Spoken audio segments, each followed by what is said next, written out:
Well, guys, we are now only less than 0.25% of the way there to get the big old second proposal passed. I highly recommend you guys vote your shares as soon as possible before this upcoming Monday so that we can hold the virtual meeting on August 2nd and get this damn approval approved.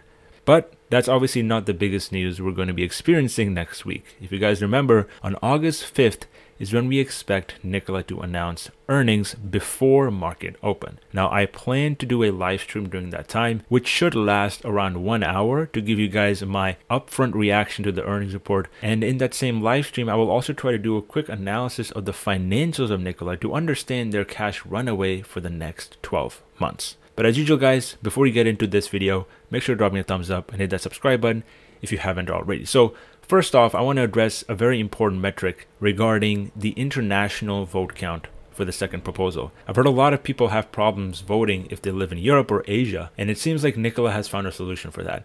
If you're in the US, keep in mind, you simply need to call one of these numbers or go to proxy.com and type in the Nikola ticker symbol. But if you're abroad and if you don't know where to vote or you can't get access to the link, Nikola recently replied to a comment on one of their videos on their YouTube channel where they mentioned the process for getting this done. As you can see, this specific individual right here lives in Denmark, and they tried to contact their bank in which they own the shares in, and they were not able to get any information back.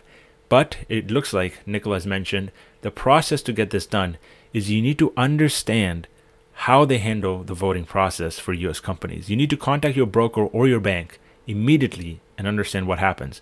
Or if you're having trouble doing that, please go to Alliance Advisors, which is the proxy solicitor for Nikola Motors. I don't want this vote to get delayed yet again because it cost Nikola around $1.5 million to get this proxy vote in each time they push it. Now, compared to the cash position of the company, that's not very significant, but obviously it will hinder Nikola's progress, which is obviously something we don't want to see, especially in such a competitive market in the trucking EV space. And for those wondering what will happen if this doesn't get passed, in this video I'm going to do a quick reaction to a FreightWaves video where one of their chief editors did a fundamental analysis on Nikola's current situation to understand how Trevor Milton and Mark Russell play a pretty critical role in the voting authority around Nikola shares.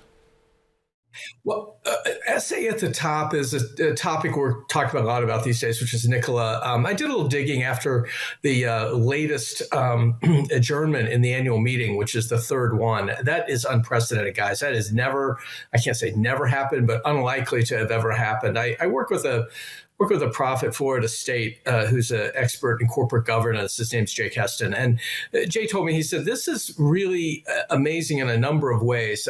First of all, you have to ask yourself, well, how many times can they sort of delay the meeting? You know, it started out on June 1st. It was delayed twice, and now it's going to resume. It's a virtual meeting. It's not an in-person meeting. On August 2nd. And the reason for this is because there's one proposal, which is to increase the number of authorized shares in the company. This is important for future fundraising, to be able to sell more shares and raise money to run the business. The short background is that they put the proposal out there. It needs 50% of all outstanding shares plus one vote. So roughly, call it 210 million shares voted in its favor. It's become a long process because the founder of the company, Trevor Milton, who we talk about on this segment from time to time, voted against it. And he has 11% of the company. He also holds the proxies for another 40 million shares that he and the CEO, Mark Russell, own together. So those shares account so far for about 85% of the no votes. There's 208 million votes in favor, and Nikola still wants to find, and it's getting harder to do it, to find another 1.6 million votes. The reason it's getting harder is because there are fewer big blocks of shares out there that could be voted. There are shareholders of record back in April, which was what qualified you to vote, who have gotten rid of their shares. They are still eligible to vote, but they probably don't know that. So Nikola's been using a proxy solicitation firm to go after potential proxies. And you'd think if they got 5 million in the 2 weeks between the last two adjournments, which they did, that getting 1.6 million wouldn't be that hard. but don't bet on it. It's getting harder out there. It really is. And Alan, I hate to ask I think a question that might be a little bit simple, but have they just asked Trevor Milton? Isn't that great? You'd have to say, why wouldn't you? I mean, the guy, he maybe was making a point.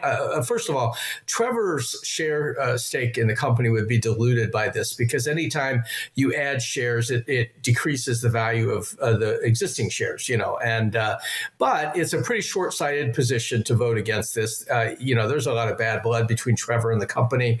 We write about that. You can find that on freightwaves.com. But, and he has a criminal trial coming up in September on fraud charges that relate to comments and statements he made about the company that were shown to be untrue.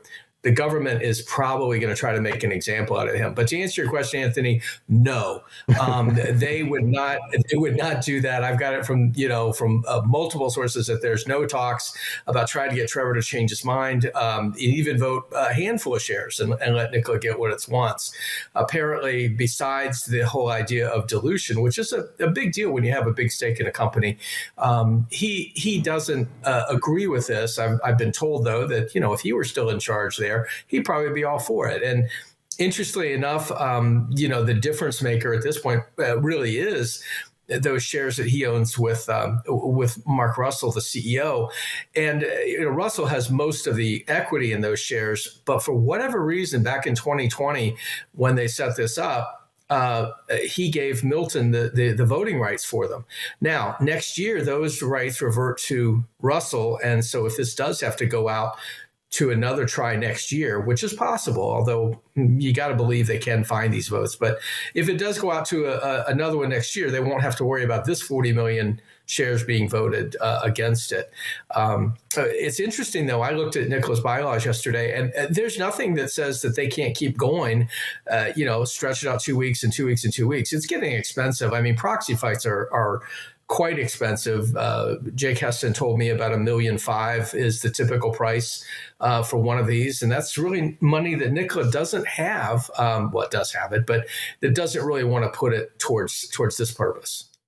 So that right there is a pretty important thing this editor mentions, which is the fact that the reason it's become harder for Nikola to get these votes in is because a lot of the initial votes were already done by big shareholders who owned blocks of shares. Like myself, I got my vote done a long time ago, almost a month ago, right when this was announced. Whereas some other people that might own stock or might have sold Nikola before April of 2022 might still own maybe 2 to 5 to 10 or however many shares, but they're not in big chunks. And it might be harder for us to get to those people and ask them to vote, which is the reason why it's become so difficult.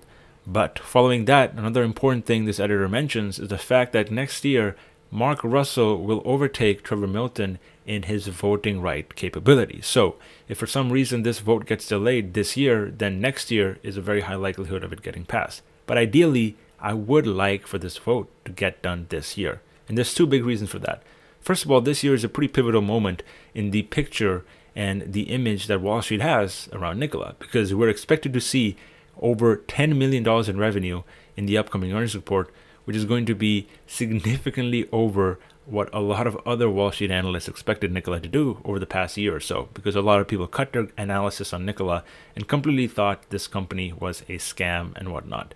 And secondly, because of this big shift towards green energy, the demand for equity in the EV space for semi-trucks is going to increase. And that could result in us seeing a lot of institutional investors like BlackRock or Vanguard want to increase their holdings in this company. We could also see smaller banks, for example, like in Norway, the Norges Bank, actually want to increase their stake in this business. And that'll allow Nikola to raise money, but they can only do that if they have extra shares that are available to be issued through bonds or convertible stock or whatever it may be, which are essentially forms of future dilution, not current dilution. But as usual, guys, that's kind of what my take has been on Nikola stock. Let me know down in the comment section below whether or not you guys are voting yes or no for the proposal. You guys already know my take, and I recommend you guys go out and share this video with as many people as possible to get this vote in. But as usual, guys, I hope you guys enjoyed this video, and I'll catch you guys in the live stream for the Nikola earnings call on August 5th. Take care.